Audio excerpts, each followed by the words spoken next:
so much happy. My sister, my friend, my matron. I'm your matron. She's a matron.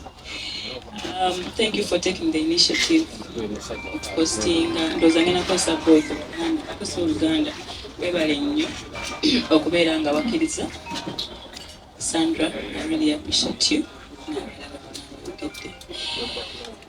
I am so emotional. I'm sorry if I get emotional. I stand up? No. And I'm really not a good talker, as you know. See my kogera nnyo. Manyi kuyimba. Naye ngenda kugezaako. Ndoza kansokere tebo gye ndiko. From the right. Pia. Buli muntu kyayogedde kintutteko ku mutima. Sijja kiddamu olw'obudde. But I really appreciate your kind words and thank you kubanga teweerabira that time, and I genuinely loved you regardless of everything that you know, they were trying to drag us, but we have never been enemies, guys. Never, we have never fought, and I'm so proud of how far you have come. You know, I love you so much. You are one of the people abajanga mu inbox yange on Snap go nsaba concert, and nga sinaba nakusalawo. Actually, I really appreciate that you believed in me. You took that extra mile. Yampanga bu message bungi meanwhile bungi labo kije buli. So finally we are here. I think timing ya Katonda ebirang tuufu. That's what I believe. It's never too late. And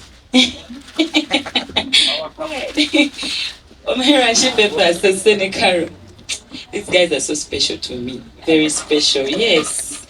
So, Fefe, twasomane Fefe. Nze muyita Mukiza. Wampise n'abantu kanange nkuyita Mukiza.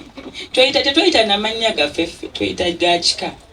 So, Fefe used to be very little in school. Yali mutini.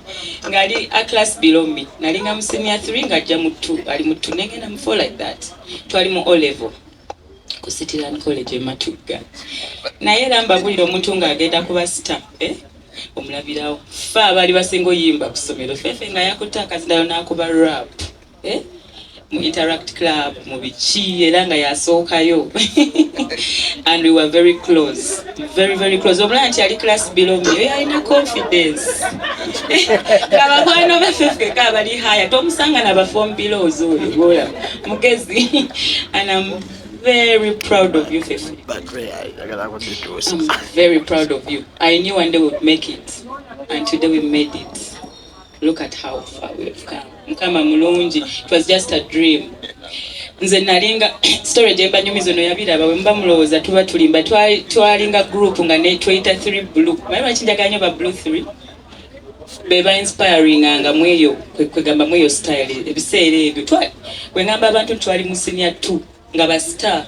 Tetuli bakulu nnyo nga mulowooza. So we used to sing. I used to be Lilian Babas. Ona amanyi omulala omuwala yali Jackie n'omulala. So bano be bali bajje Nelzamba baani nga wetukola bino nga Fefe yajja n'akola bwati. You know, it's beautiful and we have the pictures. Maybe on my concert they'll share some pictures. It'll be beautiful. Mubalamu. And I'm proud of you. It'll take long. Carol, first of all, thank you so much. People don't know. Intino wampa omukisa okubeera godmother wa King. Era oba tulina okumubatiza again nga mukutte nga godmother.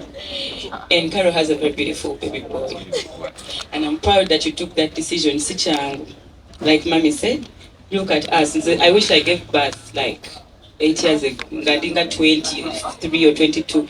Okula n'omwana was beautiful. So, and Hasa was in obudde okitegeera kati. And you know I love, God knows, mwena mumanyi how much I love kids. So nkwegomba Carol, and may God protect your baby boy. And I'm so proud of you kulika concert. Webale kubanga wawulidde call yaffe n'ogirawo. Ateze karo concert yesali wona ali Fort Poto. Bali ba booking at that show nga so anagisazam. But the fact that you came means a lot. But anyway, you never always supported you and loved you, and I'll never stop. The fact that muri bachala nga muri wano pia, I'm even speechless. Kuba nice banji, but you guys made it. So now I'm really seeing who my friends are, and I really appreciate you guys so much. N'abataze bambi waliwo abataze nga tebisenti tebaagala shitaliiwo shibataliiwo nina yafunye accident emotoka ye teri bulungi banji bambi they would all be here. So I love you guys so much. Mami senga sort of kamera wanini senga of kamera nga jogera ku mami mama wange watali wano kati gwe kiti yegwe mami kati ate era you've always been kubanga nze mami bwe twogera kusima ngamba mwala wange teyera biragamba ndabira omukadde nakanwa omugabi munnange, you know. I love that you love my mami tata nabana mu meeting bayogera kondoza kusima something, but era plan yange ya 6 wajukira we yaweze emyaka nkaaga nali njagala kuleeta kubanga guess what gwe gwasinga okwa era agamba mugabi munnange Irene tubeera ku party Christmas biki bwe batakuba vayons ne vayon mama wange tanyumirwa okitegera ate amaganda agakuba. So mami webali kubeeranga, you don't judge me, you've never judged me. Mami's okumanya era obukulu ndowooza. Mami doesn't judge someone because beyond your dress code, beyond whatever of how the generation katibwetitwala kubanga we are in the music industry and this is art, and mami knows. Mami atunulira nnyo omutima gw'omuntu. I've come to realize that mami bana abakyala bonna I'm sure buli muyimbi omuto mami onogola you find her interacting with them ne ku social media era mami zi comment oziraba ku baana abato abaliwo bonna webale kubeera mami figure webale nnyo kutu advising if I ever get married, which is a dream, and I love to get married and I love kids. I love love. I'm a singer of love. I'm the queen of love, so I love love. Mami yeka nga wenda ba comments baziteka ku social media relationship advices have mami ono yeka ndoza go ekali super qualified to give anyone of us abayimbi. Mami obufumbo bwobadde muzengwe wunya emyaka gyonna nzijukira akayimba ke nali njagala eddanga nsoma akokewa naye abasajja.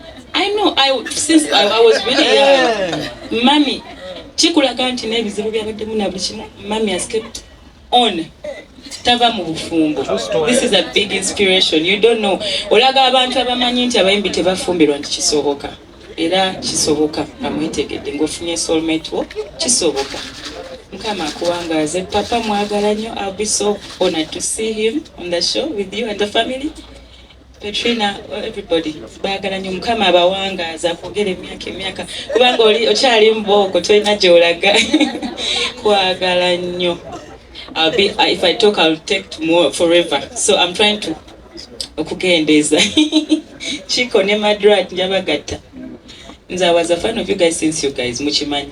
The first day I saw you guys on stage nafukirawo fan ate era netwesanga netwemanya netufuuka bamikwano. Mwebali nnyo kubeera bakwano bange nabakubira akasimu teba mubalaba webali. That shows a lot. I am eternally proud of you. You are, I think you're even my favorites, you know. So comedians, mukama abawangaze era abagagga Mami Brenda ye emboozi zaffe nazo mpanvu nga bwe yabanyonyodde sijja kuddamu Mami Brenda oyo. Essimu zino message omuntu anjagala ennyo I don't even know how it came. Naye oyo omukyala mwanjagala Mami Brenda. Ate twesanga nnyo nga to travel nze ffenna, like we've been to countries together. Miss Uganda nga yakatandika Mami Brenda oyo yampa nga sinabafuna luyimba lwakabi paka kati nyimba ku Miss Uganda ndoza yokaje sayimbyeko yeno ndalize kuba studio something, but era invited ja Mami words of encouragement I have from people in the industry. Those as singer, you're one of those people who always encourages me. Lydia, Lydia, you have this, you have. Those on singer and I really thank you for that. And I promise you I'll make you proud. Wali wetuogera tujja tukao. I know that abantu abandi bakimanya cha management yogeddeko kanchitingeko katononze. People know that's one of the issues, and honestly buli gundize muwulidde, I'm not that bad person. You'll note abantu abakoze nange era waliwo reasons ezali beyond what measurable, you know. Era but I would love to thank them. Balinga babiri balina webanzita ne bantusa. And I thank God that I'm still standing. Mami, thank you very much. Mukama, nga nkwatiddeko olumala concert, njagala nnoonye team. Era kyendiko njagala manager ntekamu ssente nga kubanga nze nkimanyi nange kye nsobola okukola. Kyoyogerako nkimanyi, it's just the money, the management that I have friends, you people I talk to. Don't just ajja mu inbox yange. That's how big it is. Yangamba ne Lydia, why don't Ugandan artists travel? Like you guys, lwaki temujjaako eno mufunayo wiiki bbiri ssatu babamanye kyangu because baba gaggezi okwegamba ajja nakyega inserena n'abeera Uganda 2 weeks nakola noli. You know those guys will give you conditions to work with them. You want to work with Tiwa Savage, but Ira sente nyingi okusasula ka video akakola ki ne promotion, and you know for them it's worldwide, see just Nigeria oba. So you know kwesi bachi naye tekiri nti tebatulaba era messages zirina wano. Era bakwano bange bangi Pakistani alba omale, all of them. So I'm just waiting for that time. Mukama bana bantadde kiso nenfuna omuntu asobola okunkolera ebintu ebyo. I know how far I can do, and very easily because I have every contact and I have the talent, and I promise you I'll bring the BETs. I will. Yeah. And I'll go to the Grammys. I will. Let me bring a chance that I will do it. Yes. Mami Irene uno nkuze mulaba chali star chayimba luli balumu. Yes. Thank you. I really appreciate you, Mami. May God bless you. Thank you for always seeing me like your daughter. Come on. You see Hannah, you've groomed girls. They're so beautiful, yet they're really base bulungi. Okute kugwanga manyi omuntu agira abakyala bagamba, you know, amami gano musanga mubawalanga mitwalo na mitwalo. Alikwata ku girl child. Hannah is really beautiful as she is. Nayenga we mumulaba Hannah. I called Hannah one time. And Hannah era mchimanyi abana mawide era boogera ebyo. So for us tuba tumanye ekituufu, and we know, you know, tuba tumanye ekiriwo, and that's why you see sometimes I never come out to explain or to, you know, everything. Kubanga feno tuba tukola chi. I really love you, Hannah. You're so beautiful and yet so also humble. Thank you for honoring. Thank you for leading the country. I wish you good luck in Miss Uganda. When is it? Miss World, sorry. I really wish you 9th March. Make us proud. We're behind you. Prima, Mama so yibo myake mikaba nenze simanyi. Mama so nga sinaba nafuna hit. Paka kati. Banange kine kintu kibalage mukume mikwano. You never know what tomorrow holds. So senga twali bantu babi abantu abasinga bano bamanyide mami bende myaka mingi nyo.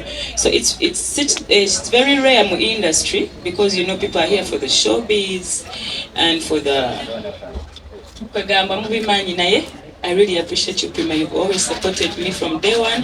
Akaibaka just said they will go a single couple shinga. You know, thank you very much.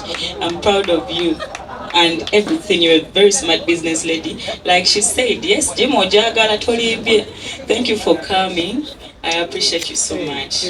Vivian Tendo, Nakaimba Kumbagaye. It was just a caller where she called me. I don't know why you chose me. Now I know. Vivian loves me. I did. Okay, now Vakumbaga Namanya Vivian and Jagala Nyo, and you're so beautiful. You keep your color. You're so beautiful in your color. Please keep your colors and the melanin ambassador. You're pretty just the way you are. And you're so talented as well. I'm happy for you. And I wish this for you one day, and you're gonna all of you, but Pia. And I chikuba nange here it is time ya katonda bwebera it happens. Oh my God, bona if I've missed out, Ava is so sweet, you guys. I've never said she's the sweetest girl. Yeah, they tell you we have to say sawa satu. We gave her a call. I'm actually, she said I'm humbled. She's so nice. Mama supporting it. She has beautiful music. You please support her. Bambi. She has a bright future. She's so pretty and she's so talented and hardworking. I've tried. I always save the best for last, Kati. Hosts, I want to thank my LJ addicts. Thank you so much for always believing in me.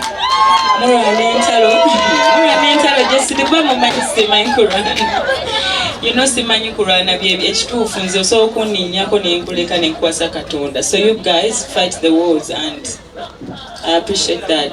Mubeera ng'abasasula ate nga sibasasula mbasasulako. Abantu bateekamu ttiimu zaabwe ssente banenze sizirina nnyo ezo. But those guys basobola okutta. Bangi tebasobola ajja wano. LJ addicts. I love you. We love you too, mommy.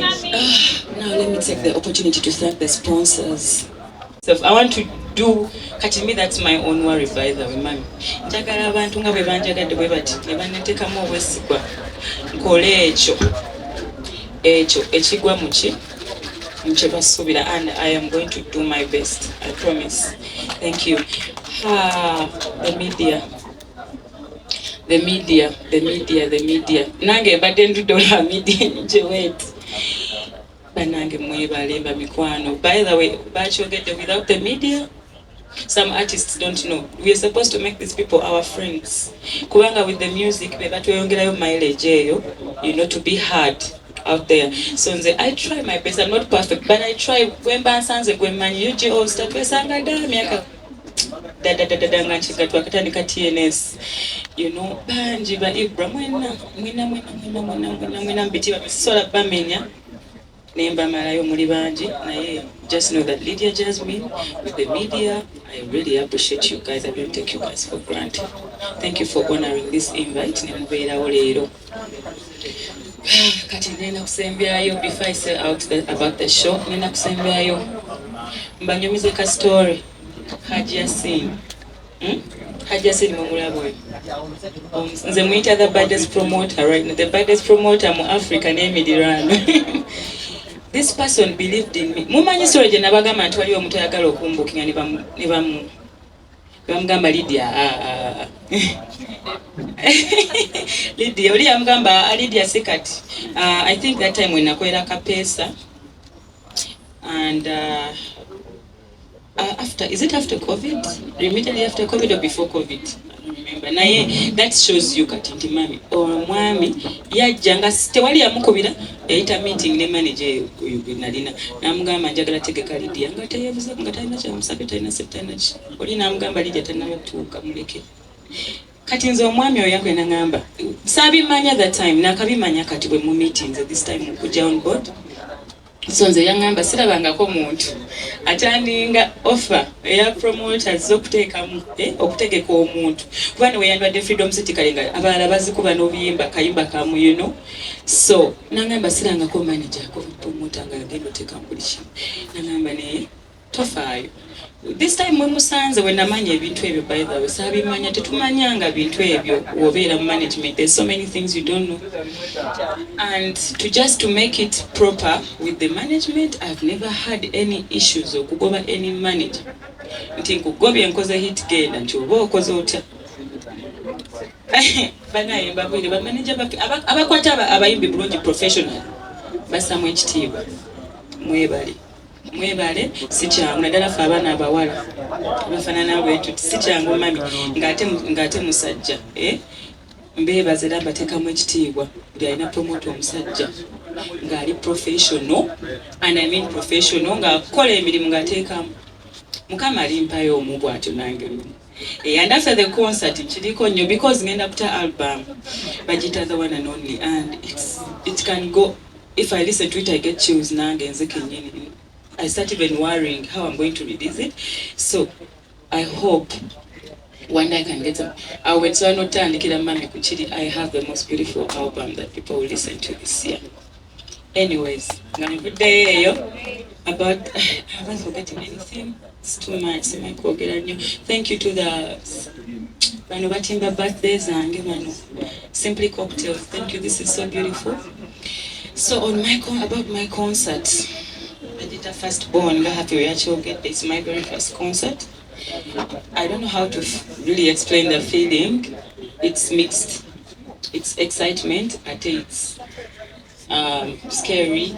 I tell it's mixed feelings. Kubanga, sichikolangako. You all understand that. But I want to promise everyone on first match again do kuja. By the way, setting again at Chukam, we won't disclose that. We have a lot of things we are going to do different, and you'll love it and you'll enjoy it.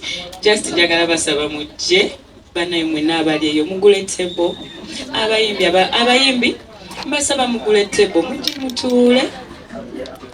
Mutule, and I was Kuya Saha, try ku table, Kuya Institute of Funa table. I always do that. Kuya Fiki, Kuya Zizi. So me, I love to. I believe the way you can support an artist more is buying a table than coming and fighting backstage to perform. When you're going to perform, you know, so if not that, I love to sit and watch the artist shine. I've always done that and I enjoy it. Gondi abadde ngamba karo wali mu parking nti yabadde ku yafiki bwato nga bali ku table ne banyumirwa nga bazina banyumirwa, you know, it's beautiful to watch, right? Mbasaba batanakula mu supporting abayimbi, and I promise I always do. Okay, and ordinary tickets mwena baliyo mitwalo 2.5 million mbesonze. I don't want to say what I'll just come and see what I'm going to do because it's the first concert. I want to do my best and I'm going to do my best. So about my journey I had forgotten natandika okuyimba briefly banzijukiza wano because that would be wrong if I don't talk about it. Najja mu 20 yali end of 2013 katimbala 2014 natandika akayimba nakata mu December 2013 aka you know I need you akarabadaba akajukira you know I'm all for you. Era rabadaba bwaba kati ali Bulaya nandibadde njagala ajje tukayimbe so because it's my baby. So nalimu second year campus. Second year campus ku Mount Tech wali business school, but I didn't give up on school. Nabeerayo nekakwata nekyankobera ebizibu. You know how you have a hit song ate ng'oli kusomero nga si byangu naye nengamba because my mom yangamba byonna bikole naye njagala mwana musooka okola ekiro graduating, and I did in 2015 with a bachelor's in business administration and management. And I got a first degree. So tuli bayimbi naye okusoma tukwagala obanga oli muyimbi muteeyo soma okuyimba kubeerawo tekuvaawo soma kikuyamba kubanga okuyimba tekumala olina okwongerako ebirala awo maaso awo.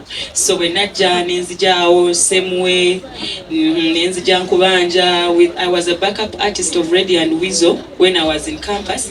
That is how I met my first manager. Nankwatakawo netujja na I think bali bayawukanye ne Reddy and Weasel netutandika TNS eyo olaba obufaananyi obukadde you see me Shiba Palaso omugenzi Eke Saha Bakri. So that was the journey. Netugenda bimanya ebya group netujja tetwakyawukana bubi just twagamba katwetongoze feka netwetongoza around 2016. Netujja 18. So 2016 when I got in Coke Studio, I was number 3 by the way, guys, in Coke Studio. I think that's how I got many contacts that I have. I thank my manager for that. That was actually is one of the biggest stages I've had. Sija kubera, I'm grateful. No, I really appreciate that, and he did a lot. So nenzija manager Muroni Mulindwa nankwatako. We had a contract twayawukana biba nani nga bemubiyogera contract yali 3 years nagenda alina byakola ebirala bingi, you know, and you know with the journey si byangu ebyabawala ebyaffe sente kasente biki bambi ateye yali mulungi temusana kigambo kyonna. He's one of those people who are very professional and nice. Paka kati nina team LJ right now nasalawo ne ngamba see addicts team LJ Music Lydia Jazimine Music bano baroni bakabendera Aziz nina team nene nina aba IT managers nina I'm trying to create a team mami. Actually that's how we deal with the team and it's really amazing. Bakola they're really nice and they're very professional. Bebazanyo bakabendera they don't sleep abaroni. God bless you. So up to now tuliao team Lydia Jazimine I mean the LJ manager LJ Music. So olugendo paka katirero but I want to say one thing. Mama wange we yali ankuza yangamba jasembyayo kino ebintu bisatu yangamba asirisete ejusa mama ndera babala bati asirisete ejusa akwate empola atuuka wala ogusimuliro ebintu bisatu ebyankuza ebyo ndoza kyekyo lwaki maybe abantu balaba kumpisa zenina oba kuki. I really thank my mother and my parents twakula ebintu era mama wange buli kaseera kitukune kati nti ndi mukulu nkubira nakingamba nangamba bwalaba mawulira nga mwana wange asirise takola ki. You will never see me answer anybody regardless and I've always had answers and you'll be surprised when you hear some things. Man, propaganda nini mweno industry but I thank God I've tried. It's not easy to control yourself chizibu but I try with people with the guidance of everybody in my life. Thank you. The foundation of my parents. Mukama, I came from church. I used to sing in church. Naimba ko mu watoto. Naleta ebikopo by'essomero lyange buli wamu mbadde muyimbi. Naimba ko mu band nga sinaimba buno obw'okuyikuba gitae. Noyimbira abazungu ku Serena wanji. So Mukama, I believe in God. Olunako nga lumu machi ndukwasa Katonda and I know we are going to make it and I'm ready. Thank you. Thank you very much. I am not a person. I am not good because you know what? Some of those people are their own brands at some point. And baga momuntu wa kubisomyo nawe besasuza muliro. Kati omuliro gunazikiza omuliro. Oshitegeera kati I decide. Trust me when I meet my girls, they know. I tell them they know. And era ne wenchogera bwe tunesimenya sagala abantu bayina ebintu bibako oshitegeera ne gambo no bakiri nze I chose to take the blame and it's okay.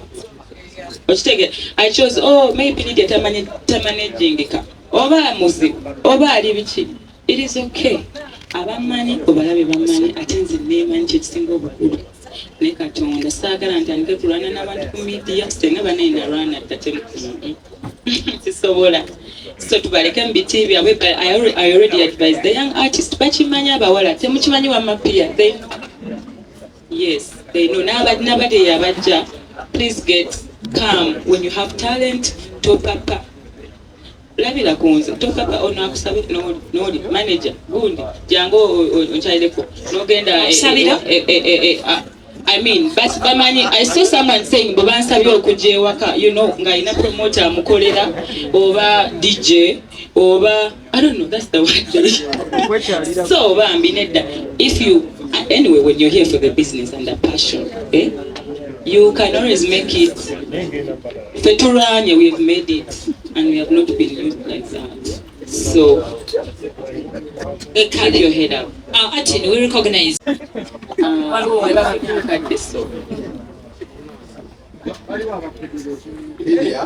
Okay, wait. Kali, go ahead, please. A surprise. Oshitegeera esoba bye mujje biraba byonna. Sigana kugera linnya lyaba eryamuyimbi yenna nga nziramu question eyo naye I'll tell you one thing. I'll give you one answer and egenda ku bera byonna sijja bidda mugenda ku answer abayimbi bonna right now abaliwo abasinga bemmanyi mikwano gyange and that's it. I am not dating in the industry. Okay. Abana mawulire mwena abali wano. Nashogera okuva ku ntubu y'omutima gwange. I have never had any issues with anybody, especially the one I said. E.T.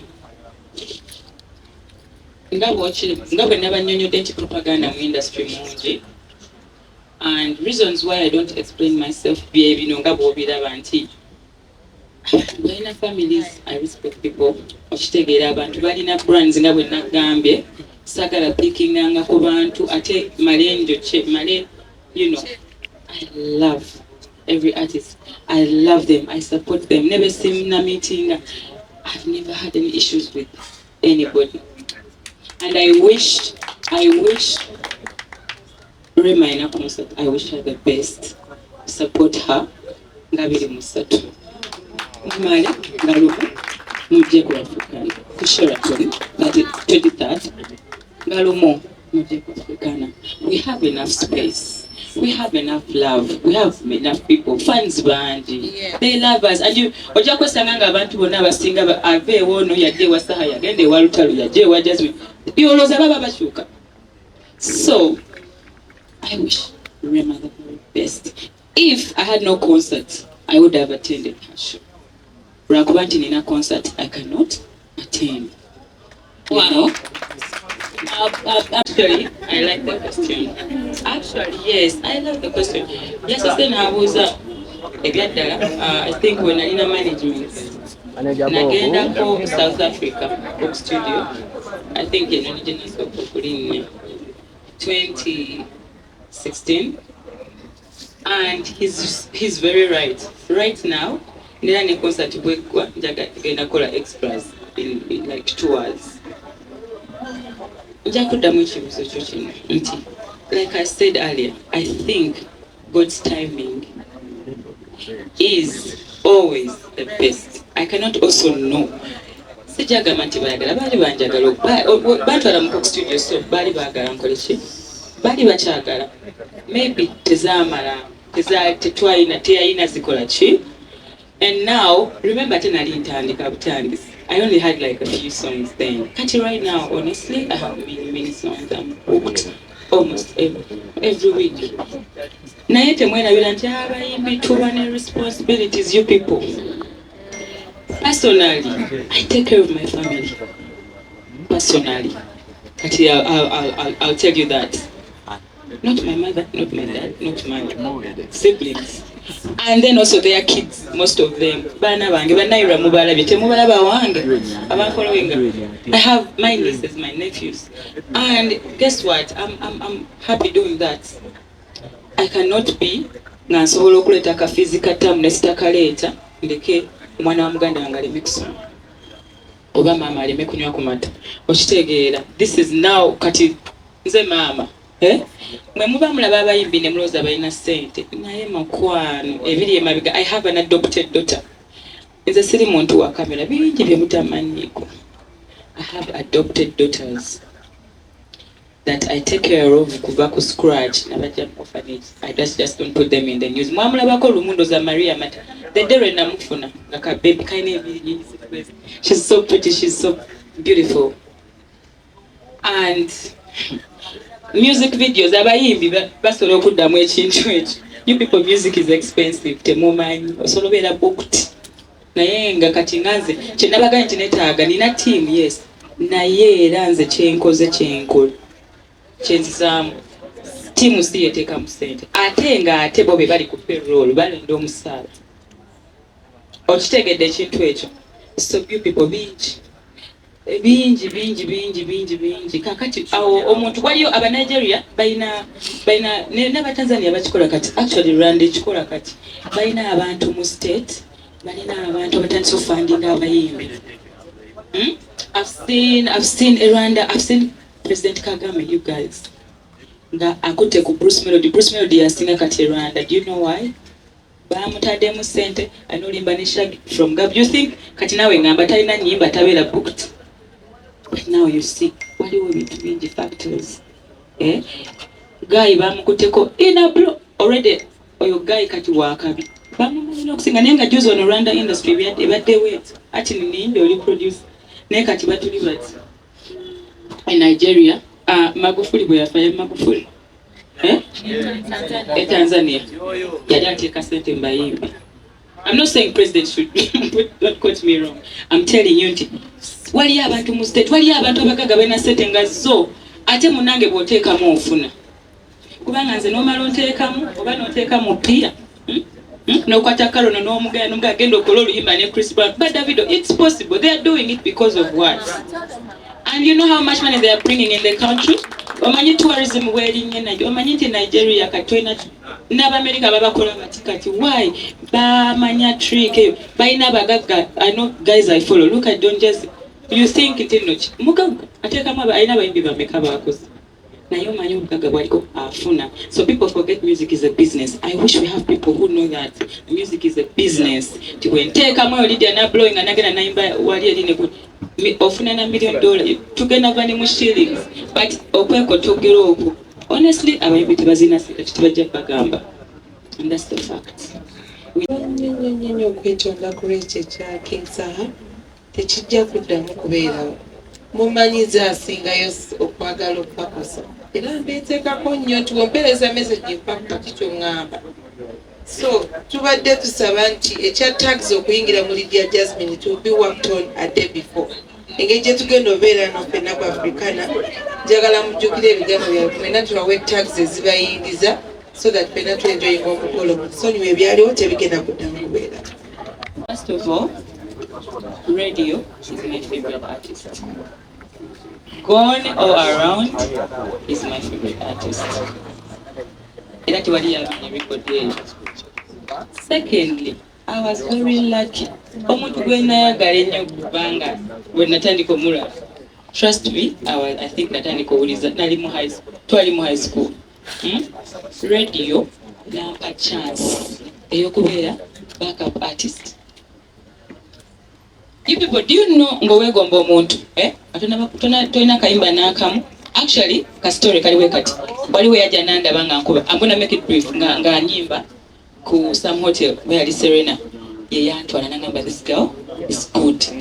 She can, you know. Nebanga tamu omulaba mwita Emma Dragu, omulaba mwita ba Martha yagenda Bulaya yafumbirwa. Yayimba ne Mickey Wine. Mwana that girl. Twali basatu. To make it clear, era bogenda mu videos enkaddo jatulaba. Me and that girl, era njagala busenga sofuna clip obo ne mubulabako. Yampa chance. I love radio. I'm definitely doing something special on the concert. You send a question. Masuka nkubanja gochanga omuliro read songs, you know. That was the question, right? Value for money. The value for money. I want to make it very clear, and I promise all my fans are going to kujanga lumu match. All of them. Ojukira when never denjogera nagambye this time to choose izamwe ebintu sakyogedde. Nemba gamba nendegera nabayimbi okola ki? Eyawulidde ogula table. Sibe nayogedde mami alina ne table. Of course the mami Japan.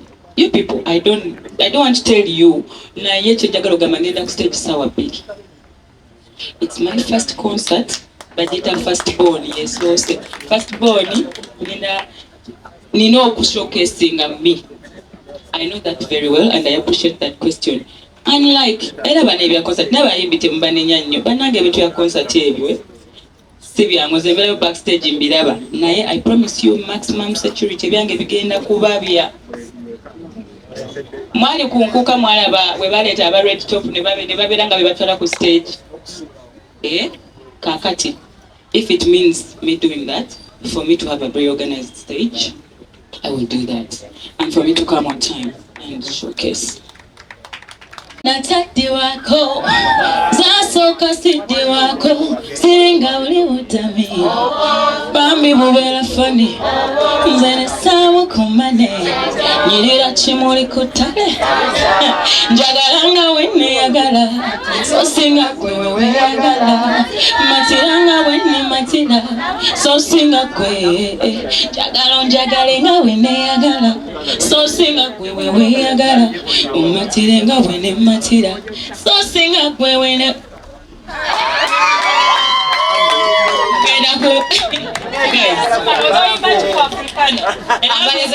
Ayagala kostiki mbesunzi. Okay, kale.